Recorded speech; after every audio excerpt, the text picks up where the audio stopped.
రైతులు నట్టేట మునుగుతున్నారు. మార్కెట్లు దళారుల రాజ్యాంగంగా మారుతున్నాయి. పంట చేతికొచ్చిన ఆనందం రైతాంగంలో కనిపించకుండా చేస్తున్నారు. వారిని ఇబ్బందుల్లోకి నెట్టి వ్యాపారులు అడిగిన రేటుకు తెగనమ్ముకునేట్లుగా ఒత్తిడి చేస్తున్నారు.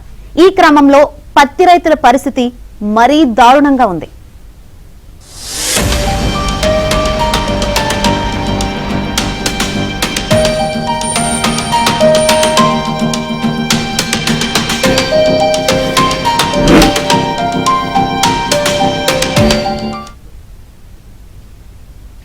పత్తి కొనుగోలులో జరిగిన అక్రమాల తుట్టే కదులుతోంది. తాత్కాలిక రిజిస్ట్రేషన్లు సృష్టించి రైతుల పేర్లతో వ్యాపారులు సాగించిన పత్తి అమ్మకాల వ్యవహారంపై విజిలెన్స్ తీగ లాగుతోంది. వాస్తవానికి 2 నెలల క్రితమే ఈ వ్యవహారంపై దృష్టి సారించిన విజిలెన్స్ అధికారులు తాజాగా వ్యవసాయ మార్కెటింగ్ శాఖల మంత్రి తుమ్మల నాగేశ్వరరావు ఆదేశాలతో విచారణను వేగవంతం చేస్తున్నారు.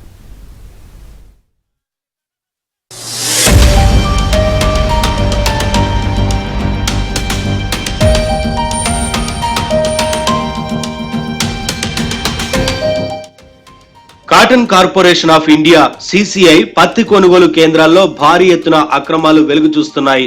అధికారులు, వ్యాపారులు, దళారులు కలిసి వేల కోట్లలో రైతులను ముంచేసిన వైనం కలకలం రేపుతోంది. తెలంగాణ రాష్ట్రంలోని 22 లక్షల మంది రైతులు 44.73 లక్షల ఎకరాల్లో పత్తి వేయగా 25.45 లక్షల టన్నుల మేర దిగుబడి వచ్చింది. పత్తికి మద్దతు ధర లభిస్తున్నందున అత్యధిక శాతం రైతులు సిసిఐకే విక్రయిస్తున్నారు. ఈ ఏడాది సిసిఐ ఆధ్వర్యంలో జిన్నింగ్ మిల్లుల వద్ద 302 కొనుగోలు కేంద్రాలను తెరిచారు. పంటల నమోదులో రైతుల పట్టాదారు పాస్ పుస్తకం, ఆధార్ కార్డు వివరాలు వ్యవసాయ విస్తరణ అధికారులు, ఏఈఓల వద్ద నమోదై ఉంటాయి. ఆ రైతులు నేరుగా సిసిఐకి వెళ్లి వాటిని చూపించి విక్రయించుకునే వీలుంటుంది. పంటలను నమోదు చేసుకుని వారితో పాటు కౌలు రైతుల కోసం టిఆర్ విధానాన్ని ప్రభుత్వం ప్రవేశపెట్టింది. వ్యవసాయ అధికారి ధృవీకరణ పత్రం ఇస్తే మార్కెటింగ్ సిబ్బంది టిఆర్ జారీ చేస్తారు. దాన్ని చూపించి వారు పత్తిని సిసిఐ కేంద్రాల్లో విక్రయించుకోవచ్చు. అయితే కొనుగోళ్లలో అవకతవకలతో పాటు సాగుదారులు, విక్రయదారుల మధ్య భారీ తేడాలు ఉండడంతో అక్రమాలు బయటపడుతున్నాయి.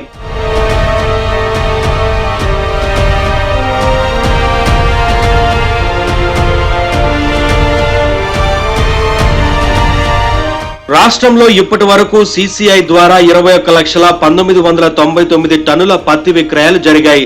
వాటికి సిసిఐ 15,557 కోట్లు చెల్లించింది. అంటే రాష్ట్రంలో సాగైన పత్తిలో 82.5% ఇప్పటికే సిసిఐ వద్దకు చేరింది. కానీ రాష్ట్రంలో 22 లక్షల మంది రైతులు నమోదై ఉండగా 8,85,894 మంది అంటే 40.26% మంది పేరిటే క్రయ విక్రయాలు జరిగాయి. ఇందులో 8,31,298 మంది పంటల నమోదులో ఉన్నవారు కాగా 54,596 మంది తాత్కాలిక రిజిస్ట్రేషన్లను పొందినవారు. టిఆర్ ద్వారా 3,65,298 టన్నుల పత్తి కొనుగోళ్లు జరిగాయి. మిగిలిన 13,14,106 మంది రైతులు ఎవరికి విక్రయించారనే దానిపై అనుమానాలు వ్యక్తమవుతున్నాయి. ఆ పత్తిని రైతులు వ్యాపారులకు విక్రయించారా లేదా విక్రయాలకు సంబంధించిన పూర్తి స్థాయిలో గణాంకాలు నమోదు కాలేదా అనే కోణంలో విచారణ జరిపించాలని వ్యవసాయ శాఖ నిర్ణయించింది. ఈ క్రమంలో పత్తి కొనుగోళ్లలో పెద్ద ఎత్తున గోల్మాల్ జరిగినట్లు ప్రాథమిక దర్యాప్తులోనే గుర్తించిన విజిలెన్స్ అధికారులు ఆ వివరాలను మంత్రి తుమ్మల దృష్టికి తీసుకెళ్లడంతో వరంగల్ ప్రాంతీయ వ్యవసాయ మార్కెటింగ్ శాఖ కార్యాలయం పరిధిలోని 7 మార్కెట్ కార్యదర్శులపై గతంలో సస్పెన్షన్ వేటు వేశారు. అయితే అసలు దొంగలు బయట పడకపోవడంతో తాజాగా విజిలెన్స్ విచారణకు మంత్రి తుమ్మల ఆదేశించారు. అప్పులు తెచ్చి అప్పుల పాలవుతూ కూడా పత్తిని పండించడం అనేది జరుగుతుంది. ఈ పత్తికి కేంద్ర ప్రభుత్వం నిర్ణయించినటువంటి ధర ప్రకారంగా ఇక్కడ ఉన్నటువంటి సిసిఐ ద్వారా కొనుగోలు చేయాల్సినటువంటి అవసరం ఉంది. కానీ సిసిఐ కేంద్ర ప్రభుత్వ సంస్థ, అట్లనే ఈ రాష్ట్ర ప్రభుత్వం, సిసిఐ అధికారులు, ఈ జిల్లాలో ఉన్నటువంటి అధికారులు జిన్నింగ్ మిల్లు యజమానులతో కుమ్మక్కై మధ్య దళారులను ముందు పెట్టి సిసిఐ ద్వారా కొనుగోలు నిలిపేసి దళారుల చేత కొనుగోలు చేయించడం అనేది జరుగుతుంది.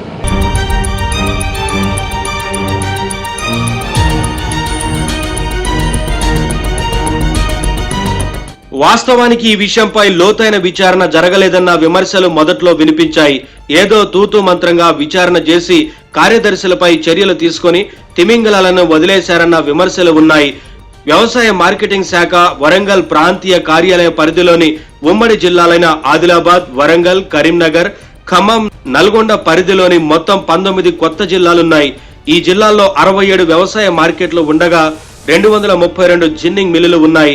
2024-25 సంవత్సరానికి గాను సిసిఐ ద్వారా కొనుగోళ్లు చేపట్టేందుకు 231 జిన్నింగ్ మిల్లులను అర్హమైనవిగా గుర్తించారు. 212 మిల్లులు టెండర్లలో పాల్గొనగా 211 మిల్లులను చివరికి ఎంపిక చేశారు. 211 మిల్లుల్లో సిసిఐ కొనుగోలు కేంద్రాలను ఏర్పాటు చేసి కొనుగోళ్లు చేపట్టారు. 2024 అక్టోబర్ నెల నుంచి ఫిబ్రవరి నెలాఖరు వరకు 1,59,65,448 క్వింటాళ్ల పత్తి క్రయ విక్రయాలు జరిగాయి. ఇందులో 1,39,22,362 క్వింటాళ్ల పత్తిని సిసిఐ కొనుగోలు చేయగా 20,43,836 క్వింటాళ్ల పత్తిని ప్రైవేటు వ్యాపారులు కొనుగోలు చేశారు. అయితే పత్తి కొనుగోలులో సిసిఐ అధికారులు కొర్రీలు పెట్టడంతో అనేక మంది రైతులు ప్రైవేటు వ్యాపారులకు అమ్ముకున్నారు. ఇలా రైతుల నుంచి కొనుగోలు చేసిన పత్తిని వ్యాపారులు తిరిగి బినామీ రైతుల పేర్లతో టెంపరరీ రిజిస్ట్రేషన్లను సృష్టించి సిసిఐకి విక్రయించుకొని కోట్ల రూపాయల్లో రైతులను ముంచేశారు.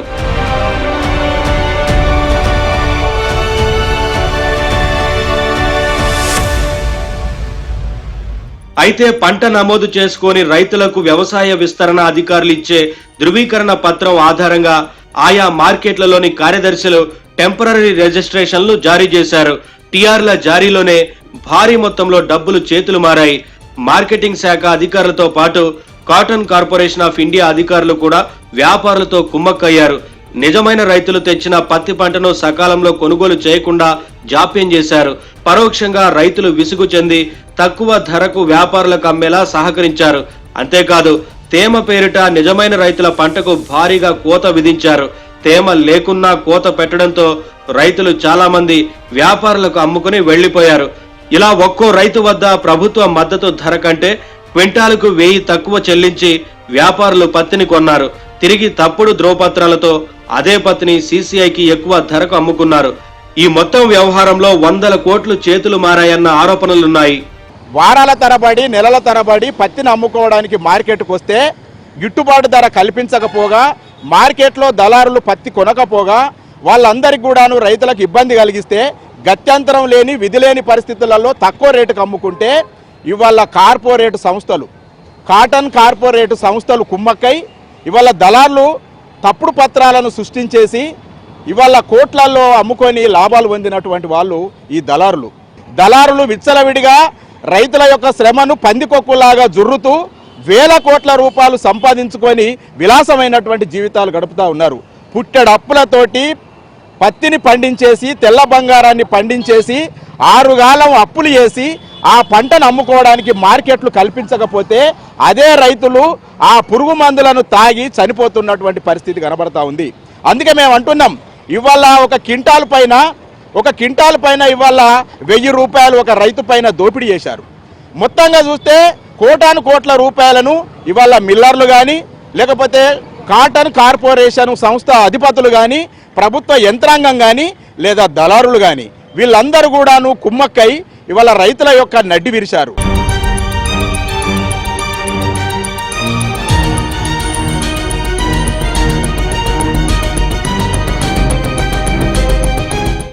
ఉమ్మడి ఆదిలాబాద్ జిల్లాలోని మార్కెట్లను ఈ ఏడాది తెల్ల బంగారం ముంచెత్తింది. రికార్డు స్థాయిలో విక్రయాలు జరిగాయి. ఉమ్మడి జిల్లా మొత్తంలో పత్తి విక్రయాలు ముగిసే నాటికి 65.63 లక్షల క్వింటాళ్ల పత్తి విక్రయాలు కాగా ఇందులో సిసిఐ 60 లక్షల క్వింటాళ్ల పత్తిని కొనుగోలు చేసింది.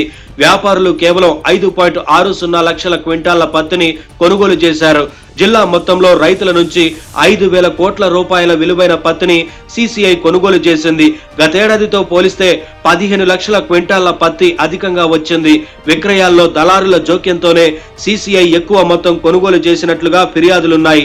జిల్లాల్లో ప్రైవేటు వ్యాపారులు 5.59 లక్షల క్వింటాళ్ల పత్తిని కొనుగోలు చేస్తే సిసిఐ ఏకంగా 90% కొనుగోలు చేసింది.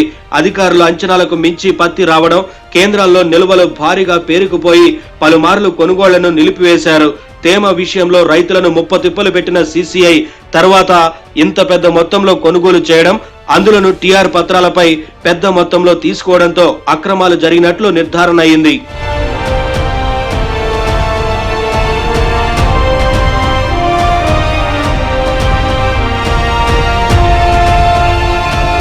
మొత్తానికి రైతులకు దక్కాల్సిన మద్దతు ధరను వ్యాపారుల జేబులు నింపేందుకు వ్యవసాయ, మార్కెటింగ్, సీసీఐ అధికారులు తోడ్పడ్డారని స్పష్టమవుతోంది. మంత్రి తుమ్మలకు నేరుగా ఫిర్యాదులు వెళ్లడంతో ఆయన సీరియస్ గా తీసుకొని విచారణకు ఆదేశించారు. అందులో భాగంగానే టీఆర్ల జారీ, సీసీఐ కొనుగోళ్లు జరిగిన తీరుపై పూర్తి నివేదికను కోరినట్లు తెలుస్తోంది. తక్కువ మంది నుంచి ఎక్కువ మొత్తంలో సీసీఐకి జరిగిన అమ్మకాలు, వేరువేరు ప్రాంతాల్లోని మార్కెట్లలో జరిగిన లావాదేవీల భాగోతాన్ని బయటకు తీసే ప్రయత్నం జరుగుతోంది. ప్రభుత్వ విజిలెన్స్ విచారణను వేగిరం చేస్తుండటంతో అక్రమార్కుల గుండెల్లో రైళ్లు పరిగెడుతున్నాయి.